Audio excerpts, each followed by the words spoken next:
पूर्णपणे अनपेक्षित आणि अनाकलनीय असा हा निकाल आहे। पटला नाही तरी सुद्धा निकाल लागलेला आहे। कसा लागला हा सर्वांनाच पडलेला प्रश्न आहे।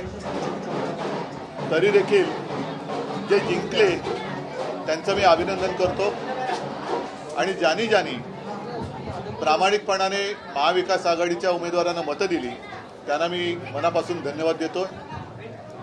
तसं पाहिलं तर एक जणू काही लाटेपेक्षा सुनामीच आली असं वातावरण या निकालाने दिसतंय। पण हा निकाल सर्वसामान्य जनतेला पटलाय की नाही हा सुद्धा एक महत्त्वाचा प्रश्न आहे। एकूण आकडे जे काही दिसत आहेत ते आकडे बघितल्यानंतर या सरकारला अधिवेशनामध्ये एखादं बिल मंजुरीसाठी मांडण्याची गरजच नाही असे आकडे आहेत। थोडक्यात विरोधी पक्षात जणू काही शिल्लक ठेवायचं नाही। आणि 1-1.5 वर्षापूर्वी भारतीय जनता पक्षाचे तुर्तास असलेले अध्यक्ष JP नड्डा जे बोलले होते की एकच पक्ष राहील म्हणजे यांना one party one nation one election आणि वन पार्टी या दिशेने आपली आगेकूच चालली की काय असं भीतीदायक चित्र आहे। एकूणच हा निकाल जर का बारकाईने पाहिला तर आम्ही ज्या काही प्रचार सभा घेतल्या संपूर्ण राज्यभर आम्ही सगळेच फिरलो। सुषमाताई आहेत, अनिल आहेत, आदित्य आहे, संजय आहे, मी स्वतः आहेत। हा निकाल म्हणजे लोकांनी महायुतीला मतं का दिली? सोयाबीनला भाव मिळत नाही म्हणून दिली का? कापसाची खरेदी होत नाही म्हणून दिली का? महाराष्ट्रातले उद्योग गुजरातला नेले जात आहेत म्हणून दिले का? महिलांची सुरक्षितता वाऱ्यावरती सोडली गेले म्हणून दिली का? म्हणजे नेमकं कळत नाही की कोणत्या प्रेमापोटी तर हा शब्द चुकीचा आहे, रागापोटी अशी ही लाट जणू काय उसळले हे कळत नाही आहे। हा निकाल अनाकलनीय आहे आणि याच्या मागचं गुपित हे काही दिवसामध्ये तर शोधावं लागेल। तूर्त मी महाराष्ट्राच्या जनतेला सांगतोय की आपण निराश होऊ नका, खचून जाऊ नका। काही जण म्हणतात की हा EVMचा विजय आहे, असूही शकतो, पण महाराष्ट्राच्या जनतेला हा निकाल मान्य असेल तर मग कोणीच काही बोलण्याची गरज नाही आहे। पण जर मान्य नसेल तर त्यांना सांगतो की आम्ही प्राणपणाने महाराष्ट्रासाठी लढत राहू, महाराष्ट्राच्या हितासाठी आम्ही लढत राहू। कोणी काही म्हटलं तरी महाराष्ट्राच्या जनतेला मी वचन देतो की आम्ही तुमच्यासोबत आहोत। हा जो विजय आहे महायुतीचा लाडकी बहीणचा इम्पॅक्ट असल्याचं म्हटलं जाते। लाडकी बहीणचा इम्पॅक्ट जर का असेल तर मग बाकीच्या ज्या काही गोष्टी या उघड दिसत होता, आपण सुद्धा रिपोर्टिंग केलेलं आहे।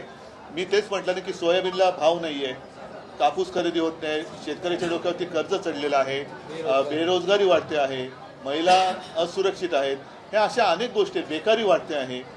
तर लाडकी बहीणपेक्षा ज्या महिला आमच्याही सभेला प्रचंड संख्येने येत होत्या त्यांच्यासमोर प्रश्न होता की घर कसं वाढवायचं, चालवायचं, कारण महागाई वाढते म्हणजे वाढती महागाईची शाबासकी म्हणून या सरकारला मत दिलं का? आणि आता मला एक असं वाटतं प्रामाणिकपणे, हा टोमणा नाही, की यावेळेला तरी अस्सल भाजपचा कोणतरी मुख्यमंत्री होईल अशी अपेक्षा आहे किंवा आशा आहे।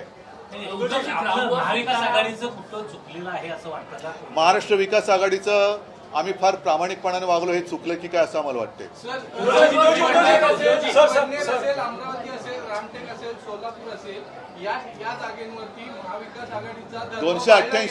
288 पैकी या मोजलेल्या जागा किती आहेत? 288 पैकी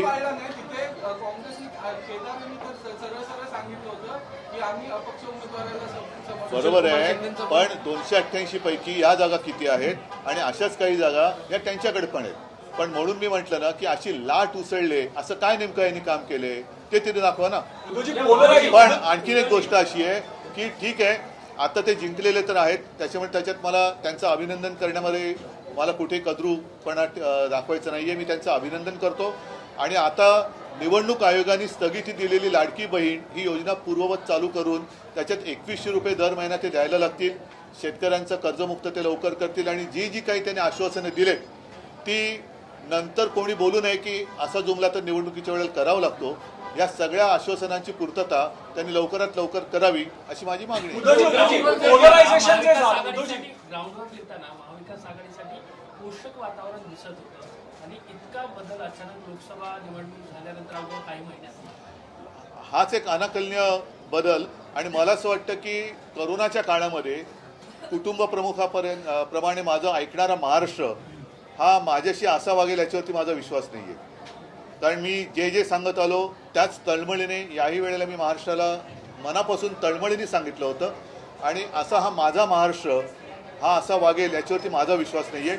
नक्की काहीतरी गडबड आहे. पोलराइजेशन जो हुआ आखिरी के दिनों में, जो हिंदू मुस्लिम एक पोलराइजेशन दिखाई दिया, खुल के बात कर रहे थे, बटेंगे तो कटेंगे, आपको लगता है ये कुछ नहीं चला क्योंकि बेकारी तो कुछ चीज़ें ऐसी होती कि जो सेक्युलर होती है. जैसे बेकारी है, महंगाई है, वो सेक्युलर है. सभी को महंगाई की मार पड़ रही है, सभी को जो बेरोजगारी है वो सता रही है. तो ऐसे कुछ नहीं है. एकनाथ शिंदे यांच्या शिवसेनेच्या जवळपास 55 जागा आलेल्या आहेत. त्यांचं असं म्हणणं आहे की या निकालातून बाळासाहेबांचे विचारांचे खरे पहिली वास्तव गोष्ट अशी हे आहे, स्पष्ट झालं. पहिली गोष्ट आहे की इथेच पहिला मुद्दा असा आहे की 2.5 वर्ष होऊन सुद्धा न्यायालयातनं आम्हाला निकाल मिळत नाही. तो निकाल मिळण्याच्या आधी निवडणूक घेतली जाते. अजूनही आमच्या नावाचा, निशाणीचा, अपात्रतेचा निकाल लागत नाही. आणि त्याच्या पलीकडे जाऊन ही निवडणूक घेतली जाते. त्यांना चिन्ह आणि नाव देऊन इथेच तर मोठी गफलत आहे. मग शेवटी विश्वास ठेवायचा कोणावर? त्यांचं म्हणणं आहे की काउंटून असं त्यांचं म्हणणं आहे. एकनाथ शिंदेचं काउंटून असं म्हणणं आहे की आता बरं ऐका एक मिनिट. त्यांना म्हणा की आता पहिलं देवेंद्रच्या हाताखाली तुम्हाला काम करावं लागेल. तर पहिलं तुमचा बंगला कोणता तो निवडा. तुम्हाला मान्य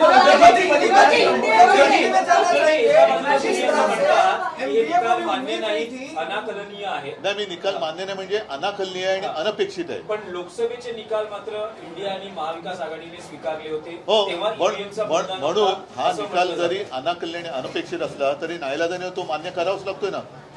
आम्ही अमान्य असं मी म्हटलेलं नाहीये की निकाल अनाकलनीय आणि अनपेक्षित आहे, पण तो निकाल लागलेला आहे. आणि इकडेच अनाकलनीय आणि अनपेक्षित ह्या शब्दाचा तुम्हाला नेमका अर्थ कळेल की 4 महिन्यामध्ये लोकसभेमध्ये लागलेला निकाल एवढा बदलू कसा शकतो. असं नेमकं या सरकारने असे कोणते दिवे लावलेत? रोषणाई केले त्यातले पैसे तर गेले, पण असे कारभारचे कोणते दिवे लावले? महानगरपालिकेची आहे, मुंबई महानगरपालिका तारीख लागले का? पण आता हा, बघू ना.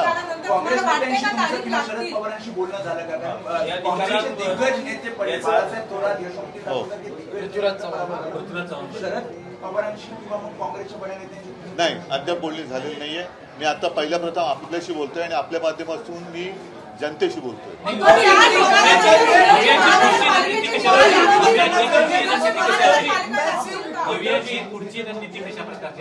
पहिला आम्ही अमुक करू, त्याच्यानंतर तमुक करू, अशा रणनीत्या सांगितल्या जात नाही. शेवटी मी आज परत सांगतोय की आजचा निकाल हा पूर्णपणे अनपेक्षित आणि अनाकलनीय आहे. तुम्ही स्वतः माझ्याशी वेळोवेळी बोलत होतात. तुमचं सुद्धा रिपोर्टिंग जे होतं ते साधारणतः हा निकाल अनपेक्षित वाटावा असंच होतं. आणि राज्यभर शेतकऱ्यांमध्ये असंतोष आहे, महिलांमध्ये एक असुरक्षिततेची भावना आहे, बेकार आहेत ते सुद्धा असेच आहेत, महागाई वाढते. या सगळ्या गोष्टी लक्षात घेतल्यानंतर प्रत्यक्ष चित्र दिसत होतं. सभांना सुद्धा प्रचंड गर्दी होत होती. आणि मला असं वाटतं की आमच्या सभांना प्रचंड गर्दी होत होती, लोक ऐकत होते. मोदीजींच्या सभेला अरे काय ऐकायचं, आम्ही ठरवलंच आहे तुम्हाला निवडून द्यायचं म्हणून खुर्च्या रिकाम्या होत्या. लोकांचं मत असो, मला पूर्ण करू द्या. मला असं वाटतं, मी बोलू का तुम्ही बोलताय?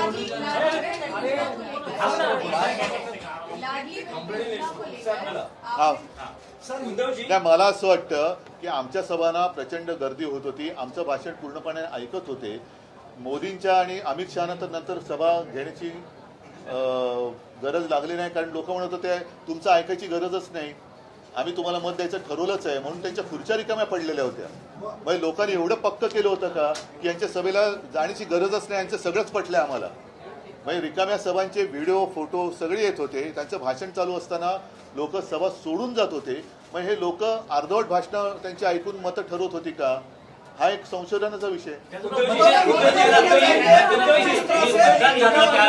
मतदानाची टक्केवारी जी आहे ती मध्यरात्री घोषित करण्यात आली, उशिरा घोषित करण्यात आली. यासाठी काय वाटतं का तुम्हाला? आता याच्यामध्ये नेमकं खरं काय ते आपले सगळ्यांचे 17C फॉर्म हे राज्यभर तपासल्यानंतर कळेल की त्या 17C फॉर्ममध्ये मतदान किती झालेलं, त्याच्यानंतर टक्केवारी वाढली असेल तर गफलत आहे. एका बाजूला शिवसेनेला जिंकलेल्या जागा आणि दुसऱ्या बाजूला माहीम असेल, वरळी असेल, वांद्रे पूर्व या राखलेल्या जागा, यावर तुमची काय प्रतिक्रिया? राखलेल्या जागा आम्ही राखलेल्या आहेत आणि हरलेल्या जागा आम्ही हरलेलो आहोत. नाही, विशेषतः माहीम ही जी जागा होती, महाराष्ट्राचं तिथे लक्ष होतं. आमची जिंकलेली जागा होती ना, ती राखली आम्ही. धारावी के टेंडर को लेकर आप लोगों ने काफी विरोध किया था, लेकिन अब राज्य में इनकी सरकार बनने जा रही है, अब धारावी को लेकर आगे क्या कुछ करें? पहले धारावी के बारे में यूएस गवर्नमेंट क्या भूमिका लेती है वो देखनी पड़ेगी. ठीक है, मला असं वाटतं योजना को लेकर आपने अभी कहा कि किस तरह से महिला सुरक्षा बेरोजगारी ये बड़े मुद्दे हैं, लेकिन आज ही प्रेस कॉन्फ्रेंस करने के बाद उन्होंने तंज कसते हुए ये कहा कि हमारी योजना पर सवाल खड़े कर रहे हैं, पर अपने मैनिफेस्टो में भी कहीं न कहीं ये योजना हाँ बिल्कुल दी थी, इसलिए मैं अभी अपेक्षा कर रहा हूँ. चुनाव आयोग ने रोक लगाई थी, अब चुनाव खत्म हो गए हैं, उन्होंने तो 2100 रुपया डिक्लेयर किया है, तो कल से शुरू करें. हम इंतजार कर रहे हैं. चला, धन्यवाद सगळ्यांना. जय महाराष्ट्र. जय हिंद. एबीपी माझा, उघडा डोळे बघा नीट.